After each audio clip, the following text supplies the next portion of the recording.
My name is Sari van Pooya. I'm the director of Intact Academy and of Agile Business Innovation. You can find us online everywhere, and we've published a lot of blogs and vlogs on individual development, team development, but now also Agile Business Innovation. So last time we talked about the developmental stages of teams, because you not only need to know as a team coach the photo diagnosis, so where are they stuck in the here and now, but you also have to know where it comes from. And like people, teams have stages of development. So we talked about 4 or 5 distinct stages of development. And each stage really solves one problem but causes the next.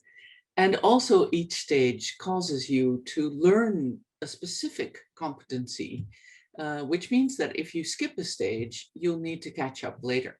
And I want to talk about that.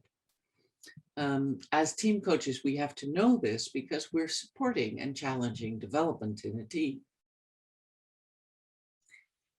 So the first stage was that the leader was doing everything on their own. And it happens, and also a lot of people get stuck in that stage. They have maybe one other person, a partner or a family member in there, but it doesn't develop beyond that. So the good thing about that stage is that you have complete control. I mean, you know what you're doing, you know what you're doing it for, you don't need to manage other people. The other side to that is that you're very limited in the volumes you can reach. And you're limited by time. It's the only non-renewable source. We have approximately 200 days a year in which to work. Of that, maybe you want to take vacation as well. Maybe you want to sleep. Maybe you have a private life. All in all, usually entrepreneurs have about 160 days in which to do paid work. The rest of your time is spent on acquisition, on administration, on accreditation of whatever you're doing. So if you're mature, it's 160 days. If you're just starting your business, you have about 110 days in which to really make your money. And if you do everything on your own, you can see that in 110 days, to make the volumes and really make the money you want to make, it's more difficult. So most entrepreneurs, with between hope and fear, start hiring new people in that second stage. So you see the leader and then some members. These members keep on going in and out still at that phase. The good thing about that stage is you learn as a leader, you have to learn how to manage others. So you have to start accepting that you're not the only one doing stuff. You're going to have to teach other people to do stuff and also monitor their progress. That's a very difficult stage for most entrepreneurs who start teams. So in this, really the role of the team coach is to teach, to help the leader to let go and to really focus on managing others instead of doing everything themselves. Also, the leader at that stage has to start focusing on the outside world and leave the inside world, as it were, of the team to their members. So focusing on the outside world means the leader has to learn how to pitch, how to sell, and to bring new ideas in. That requires a different competency from the leadership, but also from the membership in working more autonomously. This stage really solves your problem of volume, but it causes the next, which is delegation. And most entrepreneurs know at this stage of team development, that's a really hard pill to swallow. And it requires really an additional learning. In the third stage of development of the team, you start this vertical differentiation. So you've got team leaders stuck in between you and the membership if you're the founding leader.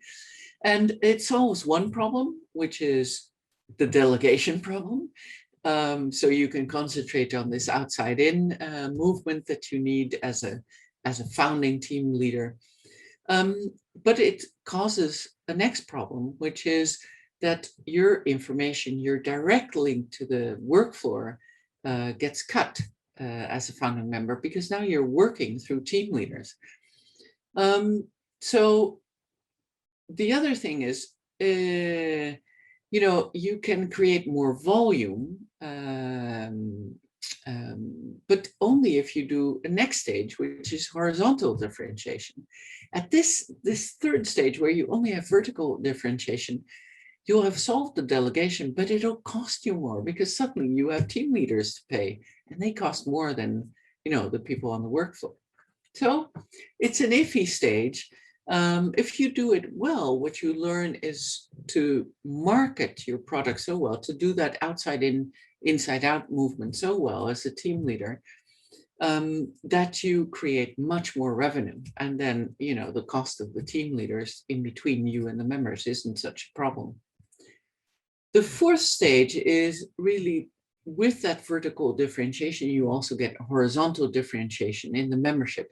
So you have minor internal boundaries between the members, because you're starting to form different subgroups. Like you, in that lead team, you now have members who focus on the production, members who focus on improving the sales and marketing, members who focus on customer relationship management. And you see with this, you know, the team leaders have now specializations to manage. With this comes, so it solves one problem, because you can do sequential, we call it sequential production.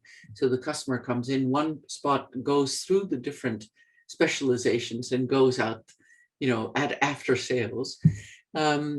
So this creates standardized processes within the team, which is more reliable for the customer, which is great. So that solves one problem. It causes the next, because what happens is that all these specializations start to isolate themselves, which means that this view of the whole production cycle, this whole customer journey, gets cut between the different specializations.